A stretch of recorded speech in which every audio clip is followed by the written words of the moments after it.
Welcome to Healthy Living. I'm Lori Johnson. Thanks for joining us.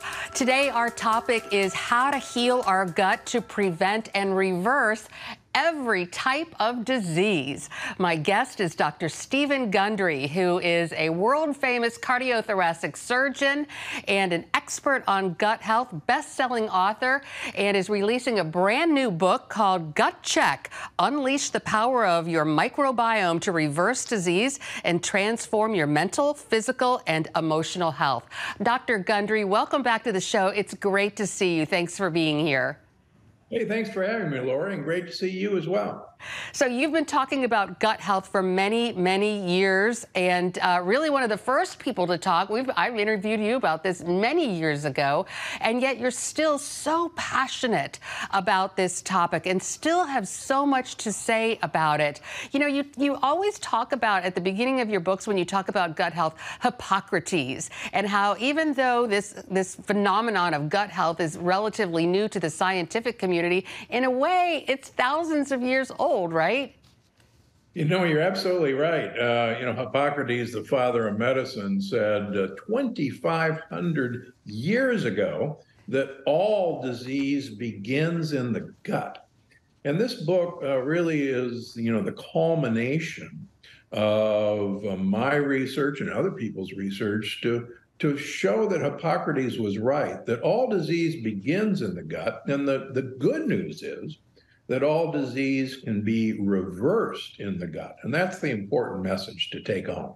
It really is. And what I really love about this, and a lot of people don't realize, is that your gut really can impact your heart health. And we know that heart disease is our #1 killer. A lot of people think, yeah, well, the gut, yeah, that's for things like IBS and digestive problems. But you're still talking about heart issues, too, and dementia and brain issues, right? Yeah, absolutely. You know, it's funny. I've become good friends with Dr. Dale Bredesen, who wrote The End of Alzheimer's, and Dr. David Perlmutter, who wrote uric acid, drop acid, and also brain. And so here's two neurologists and a heart surgeon and cardiologist. And we all, when we talk, say, who would have imagined that all of these disciplines would actually arrive at some place that we would have never imagined in our training, and that, dementia comes from the gut, heart disease comes from the gut, diabetes comes from the gut, and mood changes come from the gut. Everything that Hippocrates talked about, and we're just beginning to understand, why that occurs.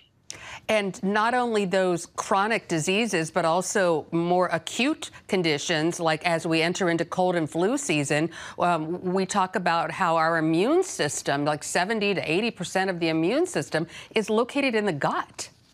You're right. 70 to 80% of all of our white blood cells, our immune cells, are located down lining the gut wall. And if you've got leaky gut or intestinal permeability, which is a real thing, all these white blood cells are distracted with this war effort down in our gut, and they're not available to take care of the viruses and the bacteria that, are constantly we're exposed to.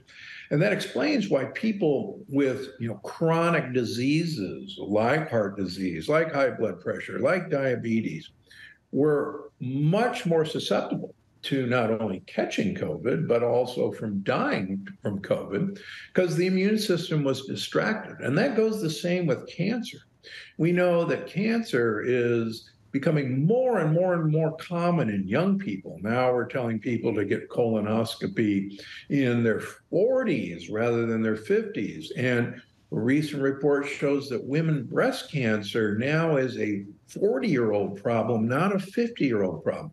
Why is that? Because our immune system has been completely distracted by what's going on in our gut and isn't available to be looking for the things that it was originally designed to be on the watch for. And you mentioned just a moment ago this idea of leaky gut. And as I was reading your book, it was so concerning and discouraging, really, when you talked about how thin The lining of our intestines, that's the gut wall, how thin it is. I think you said it was only 1 cell thick.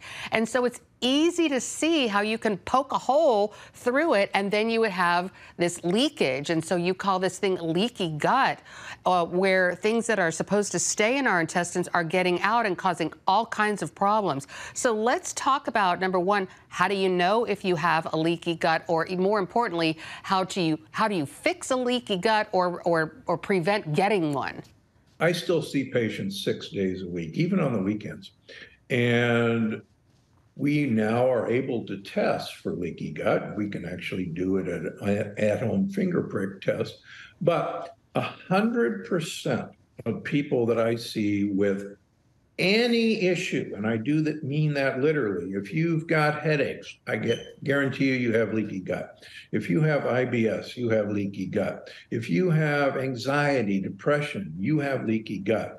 If you have prediabetes, insulin resistance, if you have an autoimmune disease, 100% of people I see have leaky gut. If you have heart disease, coronary artery disease, if you've had a stent, you have leaky gut.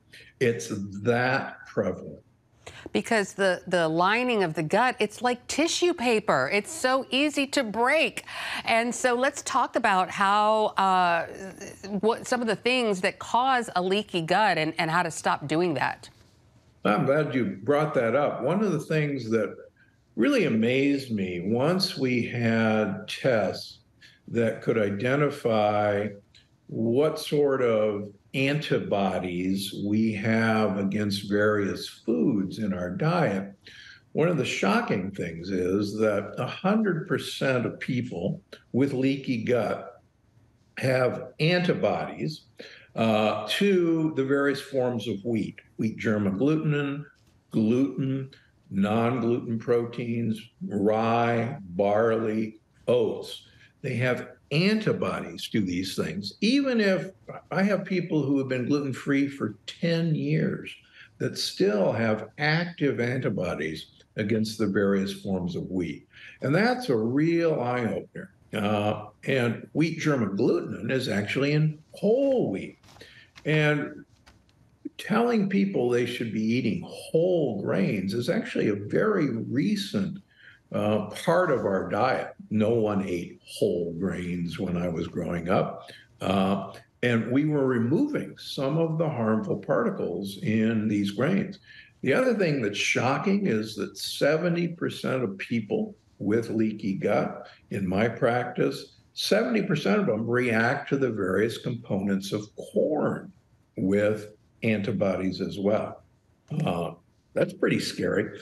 And what happens is that we know that compounds in grains like lectins, which I became famous for, are one of the really easy ways to poke holes in the wall of our gut. And once we do have holes in the wall of our gut, our immune system is exposed to these compounds, which our immune system would have never seen back in the good old days. Every time I read one of your books, I learn so much more. And this one was fantastic because you talked about some of the so-called health foods that can cause leaky gut, that can poke holes in that very fragile gut lining. Like you were saying, the whole wheat, and you recommend white sourdough bread, which I love. So thank you very much. But then you were also talking about some of the foods that have these lectins, like things that we think are really healthy, like tomatoes, the seeds and the skins of the tomatoes, and some of the other health foods. So I would recommend to our viewers to check out the book, because you really get into detail about some of these health foods that could, so-called health foods that could be causing a leaky gut. So we're going to take a quick break and be right back with Dr. Stephen Gundry. The book is called Gut Check: Unleash the Power of Your Microbiome to Reverse Disease and Transform Your Mental, Physical, and Emotional Health. Stay with us. Welcome back to Healthy Living, and we are continuing our discussion with Dr. Stephen Gundry, author of the book Gut Check: Unleash the Power of Your Microbiome to Reverse Disease and Transform Your Mental, Physical, and Emotional Health. Dr. Gundry, before the break, we were talking about some of these lectins and some of these other so-called health foods that can really cause problems for the lining of our gut. And I mentioned whole wheat, tomatoes. And beans aren't beans? Can you go over some of the other things that people might be eating a lot of that they probably shouldn't? Yeah, beans are actually notorious for containing lectins, and there's a bean that's popular in the South. I went to medical school in Georgia, the peanut. The peanut is not a nut at all. It's actually a legume, a bean. And peanuts have some of the worst lectins that anybody can eat, and yet we think of them as a wonderful snack. Cashews, for instance, is also lectin containing. But traditional cultures, and I talk a lot about traditional cultures and what they've done, learned through the centuries of how to detoxify these potentially mischievous foods, because we got to get calories, obviously. And cultures have always figured out a way to ferment their vegetables to lessen lectins. Many people don't realize that soaking beans is actually fermenting beans. If anybody's had a bunch of beans in a pot of water, they'll notice foam comes up to the top. And that foam is actually the fermentation of the bacteria on those beans actually eating the lectins. And that's why traditionally you're taught to soak your beans for 24 hours or 48 hours before cooking, pour off the water every few hours because you're getting rid of those lectins. But that's long ago been forgotten. I traveled to Italy and France a lot, and the Italians always peel and deseed their tomatoes and peppers before they cook with them because they've been taught by their great, great, great grandmother that that's how to detoxify these things. And it's just fascinating to learn where these traditions came from. For instance, corn, as most of us know, is native to the Americas, but Native Americans who first used corn always treated corn with lye. They soaked it in lye to actually deactivate the lectins in corn. And we've completely forgotten that. And so hominy and hominy grits is deactivated corn. And most of us have forgotten why that was done in the first place. Yeah, and so it's nice. It is actually encouraging that those of us who love certain foods like beans, we can still eat them as long as we soak them. And you, even in your book, have examples of lentils, even ones that are canned. You recommend a brand name that are okay because they prepare them the right way. So it's all in the preparation. And you talk also extensively about glyphosate and some of the other ingredients found in non-organic food. So this is another reason to try to eat organic if possible, right? Because these things can really harm our gut, correct? Yeah, that's right. Most people are beginning to understand the word glyphosate. It's in Roundup. That's the active ingredient in the weed killer. Unfortunately, glyphosate Roundup is used widely in our regular food products. So most people associate Roundup with GMO foods, but now all of our corn, all of our wheat, all of our oats are sprayed with Roundup before harvesting to kill the plant. It makes it easier to kill. So just conventional foods have been treated with Roundup. And what I and others have shown is that unfortunately, glyphosate is a really good way to destroy friendly bacteria in your gut, your friendly microbiome, and it actually potentiates things like wheat causing leaky gut. Many areas in Europe have now banned glyphosate because they've discovered that this connection is real. But even some of our organic oat products are still loaded with glyphosate because it's sprayed on a field next door and drifts on over. Most most California wines have glyphosate in the wine because the weeds between the vines were sprayed with glyphosate. Oh, very, very interesting. So we talk about some of these foods that seem healthy that really are not very good for our gut. Let's switch now to some of the obvious ones like sugar and processed foods. How bad are those types of things? Can we have them every once in a while? Sure, but the problem has been we've been unaware that inside of our intestines live 100 trillion bacteria. And just to give you the enormity of what that number means, we know that there are 8 trillion trees in the world on Earth. 8 trillion. It's been counted. So there are 92 trillion more bacteria in each of our guts than there are trees in the world. There's that many. And what we are beginning to understand is that these bacteria have certain foods that they need to eat to grow and prosper. And these bacteria that are good for us have to have what are called resistant starches or prebiotic fiber to make the compounds that will keep us healthy and actually keep the wall of our gut healthy. And unfortunately, sugar and all these processed foods are completely devoid of these prebiotic fibers that our great grandparents used to eat routinely. And so we've completely starved the huge part of us that actually keeps us healthy of the foods they need. And once we starve them, what's really scary is they almost never come back unless we actively intervene. And that's what Gut Check is about as well. So, those of us novices, at first I thought, oh, yay, I'm taking a probiotic and eating kimchi every once in a while and, having yogurt. So I've got the probiotics, I've got those gut bacteria in me. And then I read your book and I realized, oh, wait, we have to feed those bacteria. And so they'll die if we don't feed them with things like, I think you said they really love dandelion greens and jicama and asparagus and all types of things like that. You have a long list of the types of prebiotics that are probiotics that the bacteria need to eat all the time.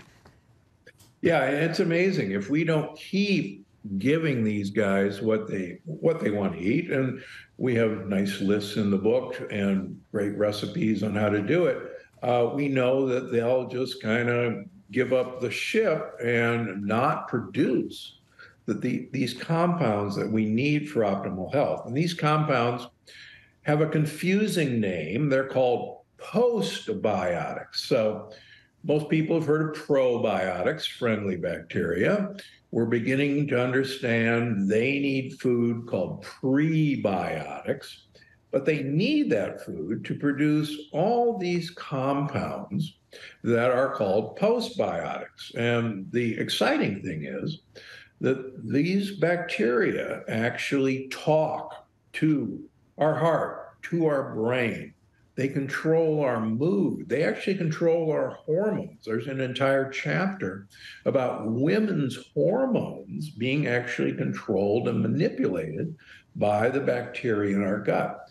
And the take-home message is, for the book, okay, we got to spend as much time taking care of these 100 trillion bugs that live in our gut as we do, taking care of our house, taking care of our car, taking care of our lawn.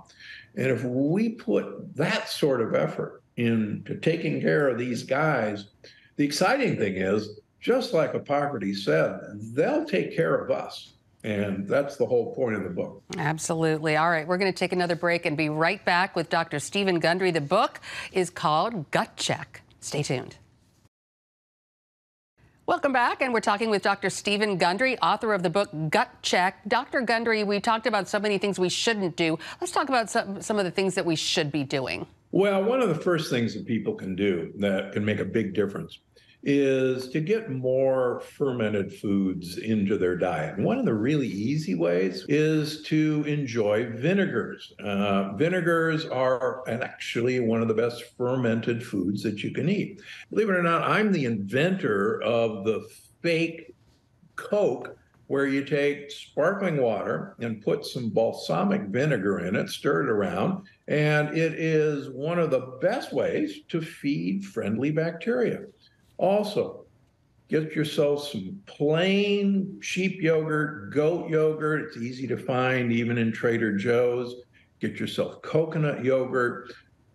Studies show that eating these fermented foods with then eating prebiotic fibers is one of the best ways to get better gut bugs, get better emotions. Believe it or not, our good mood actually comes from good bacteria. And so fostering these with fermented foods that are easy to use, like vinegar, pour some vinegar on your vegetables, pour them on your salads, or just have a shot of it, like apple cider vinegar. Easy to do. Great advice. All right, we're going to take one final break and be right back with Dr. Stephen Gundry. The book is called Gut Check.